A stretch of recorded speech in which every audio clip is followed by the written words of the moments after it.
Chapter 15. And it came to pass after this that Absalom prepared him chariots and horses and 50 men to run before him. And Absalom rose up early and stood beside the way of the gate. And it was so that when any man that had a controversy came to the king for judgment, then Absalom called unto him and said, Of what city art thou? And he said, Thy servant is of one of the tribes of Israel. And Absalom said unto him, See, thy matters are good and right, but there is no man deputed of the king to hear thee. Absalom said moreover, O that I were made judge in the land, that every man which hath any suit or cause might come unto me, and I would do him justice. And it was so that when any man came nigh to him to do him obeisance, he put forth his hand and took him and kissed him. And on this manner did Absalom to all Israel that came to the king for judgment. So Absalom stole the hearts of the men of Israel. And it came to pass after 40 years that Absalom said unto the king, I pray thee, let me go and pay my vow which I have vowed unto the Lord in Hebron. For thy servant vowed a vow while I abode at Geshur in Syria, saying, If the Lord shall bring me again indeed to Jerusalem, then I will serve the Lord. And the king said unto him, Go in peace.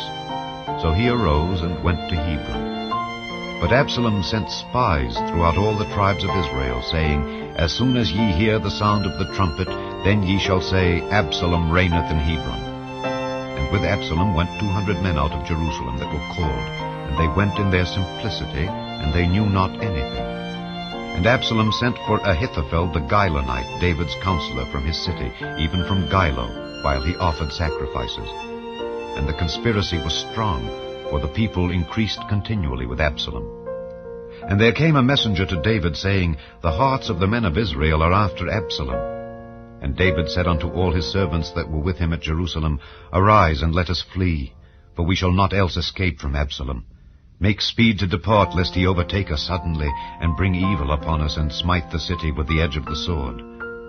And the king's servants said unto the king, Behold, thy servants are ready to do whatsoever my lord the king shall appoint. And the king went forth, and all his household after him. And the king left 10 women which were concubines to keep the house.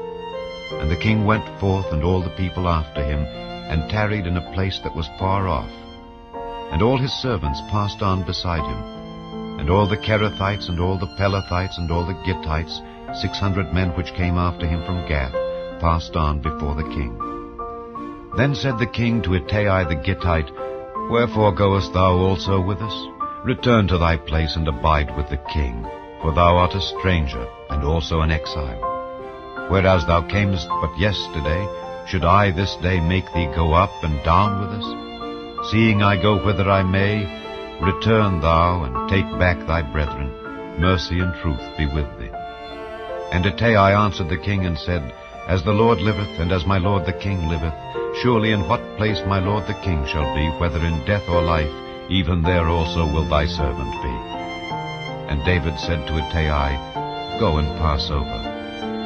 And Ittai the Gittite passed over, and all his men, and all the little ones that were with him. And all the country wept with a loud voice, and all the people passed over. The king also himself passed over the brook Kidron, and all the people passed over toward the way of the wilderness.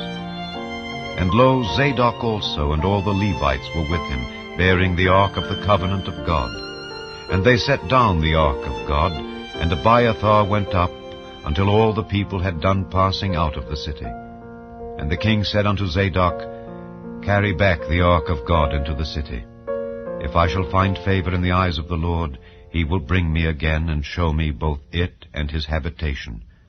But if he thus say, I have no delight in thee, behold, here am I, let him do to me as seemeth good unto him. The king said also unto Zadok the priest, Art not thou a seer? Return into the city in peace, and your 2 sons with you, Ahimaaz thy son, and Jonathan the son of Abiathar. See, I will tarry in the plain of the wilderness until there come word from you to certify me. Zadok therefore and Abiathar carried the ark of God again to Jerusalem, and they tarried there.